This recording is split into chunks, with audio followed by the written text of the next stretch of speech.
Hello student, welcome to our YouTube channel Rudra nursing classes.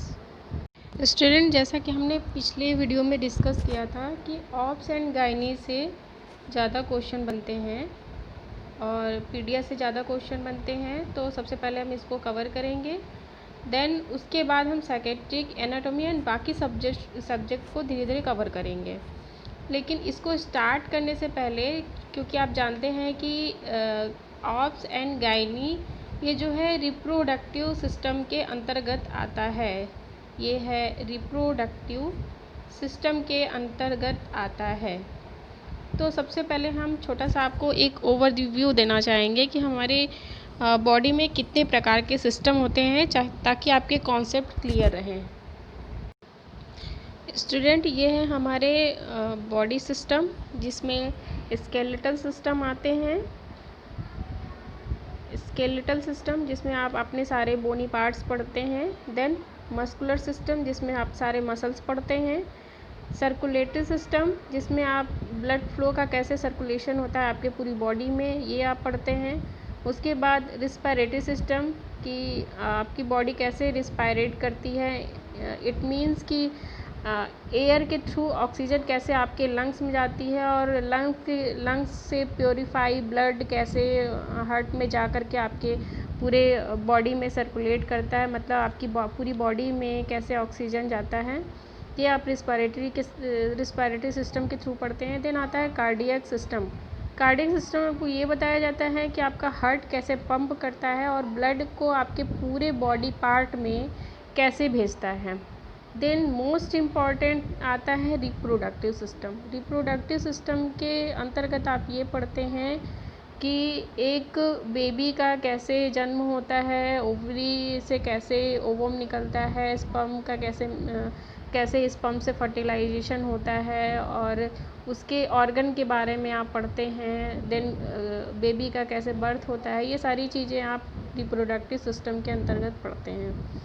फिर आता है एक्सक्रीटरी सिस्टम, जिसमें वेस्ट प्रोडक्ट आपकी बॉडी से कैसे बाहर निकलते हैं, जैसे कि स्वेटिंग जो आपकी स्किन के थ्रू बाहर निकलती है, फीकस एंड यूरिन जो आपकी बॉडी से वेस्ट प्रोडक्ट बाहर निकलते हैं, वो एक्सक्रीटरी सिस्टम के अंतर्गत आते हैं। उसके बाद आता है नर्वस सिस्टम। आपकी सेंसेशन किस तरह से काम करती है, वो नर्वस सिस्टम के अंतर्गत आप पढ़ते हैं। फिर आता है एंडोक्राइन सिस्टम। इसका भी एक अपना महत्व है। एंडोक्राइन सिस्टम में आप अपने हार्मोनल सिस्टम के बारे में पढ़ते हैं कि आपके बॉडी के ग्लैंड से कौन कौन से हार्मोन निकलते हैं और किस तरह से वर्क करते हैं। फिर आता है इंटेग्यूमेंट्री सिस्टम, जिसमें शामिल है आपकी स्किन, हेयर एंड नेल्स और एक्सोक्राइन ग्लैंड। एक्सोक्राइन ग्लैंड से मतलब है कि आपकी स्किन के ऊपर भी एक ग्लैंड होती है, जिससे कि स्वेट यानी कि पसीना बाहर निकलता है।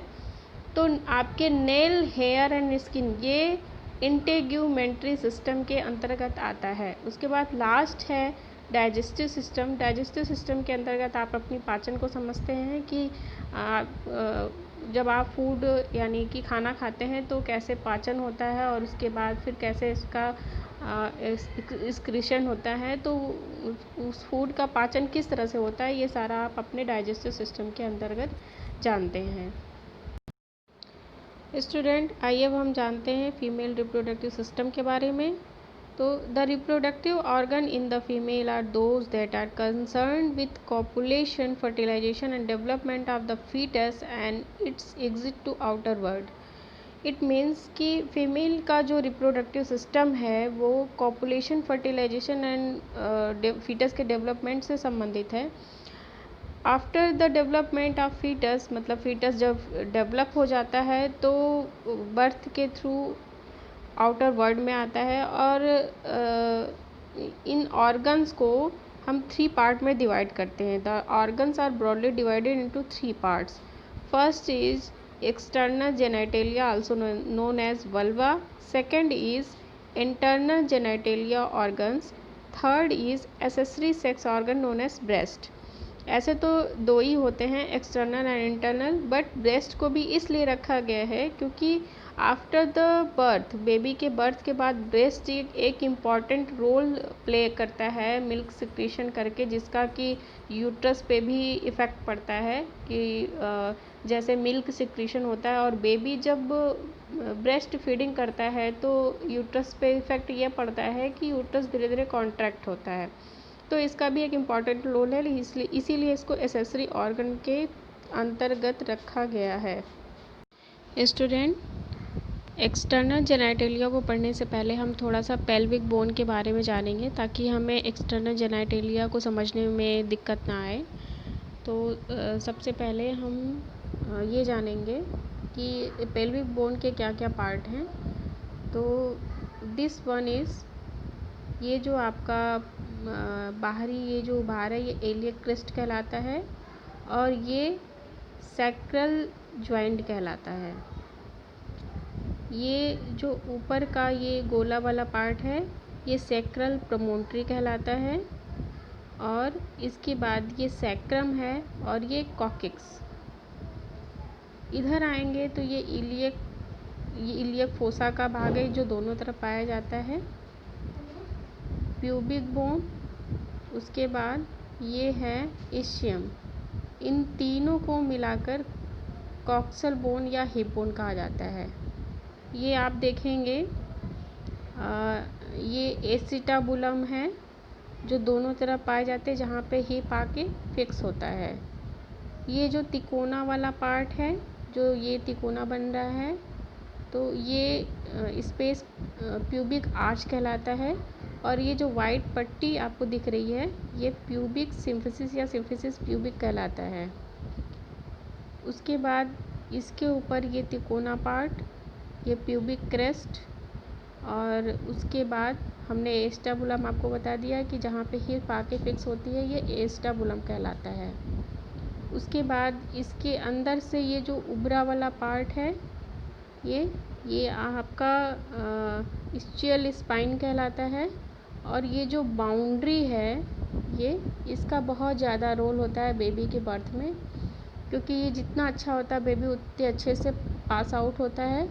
और इसके बारे में आपको डिटेल में पढ़ाया जाएगा आगे, इसके डायमीटर के बारे में और बेबी के हेड के डायमीटर के बारे में, कि किस तरह से पास आउट होता है और कितने तरह की पेल्विक होती हैं, और किस तरह का रोल होता है बेबी के बर्थ में इसको आपको आगे के लेक्चर में बताया जाएगा। सो स्टूडेंट, आइए अब हम एक्सटर्नल जेनाइटेलिया के बारे में पढ़ते हैं। जैसा कि मैंने पेल्विक बोन के ऊपर बताया था कि सिम्फिसिस प्यूबिक का जो भाग होता है उसके जस्ट ऊपर मोन्स प्यूबिस पाया जाता है। ये एक बोनी पार्ट होता है और इसके ऊपर हेयर पाए जाते हैं। देन सेकंड आता है लेविया माइजोरा। ये एक एडिपोज टिश्यू के 2 फोल्ड होते हैं जो कि वेजाइनल ओपनिंग के दोनों तरफ पाए जाते हैं। इसके बाद आता है लेविया माइनोरा जो इसके अंदर की तरफ पाए जाते हैं। ये 2 पतले फोल्ड होते हैं। उसके बाद आता है वेस्टिब्यूल जो कि एक ट्रायंगल प्लेस होता है जो कि लेविया माइनोरा से घिरा रहता है, और इस वेस्टिब्यूल में 3 चीज़ें पाई जाती हैं, यूरेथ्रल ओपनिंग और वेजाइनल ओरिफिस या हाइमेन और ओपनिंग ऑफ पार्थोनियन डक्ट्स। उसके बाद पाया जाता है क्लाइटोरिस में सेंसरी नर्व एंडिंग पाई जाती हैं। देन उसके बाद वेस्टिबुलर बल्ब, और उसके बाद पेरिनियम। तो ये हमारा एक्सटर्नल जेनाइटेलिया कंप्लीट हुआ। नेक्स्ट वीडियो में हम इंटरनल जेनाइटेलिया के बारे में बात करेंगे। तो आपको हमारा वीडियो कैसा लगा, और इसे लाइक और सब्सक्राइब करना ना भूलें। Thank you.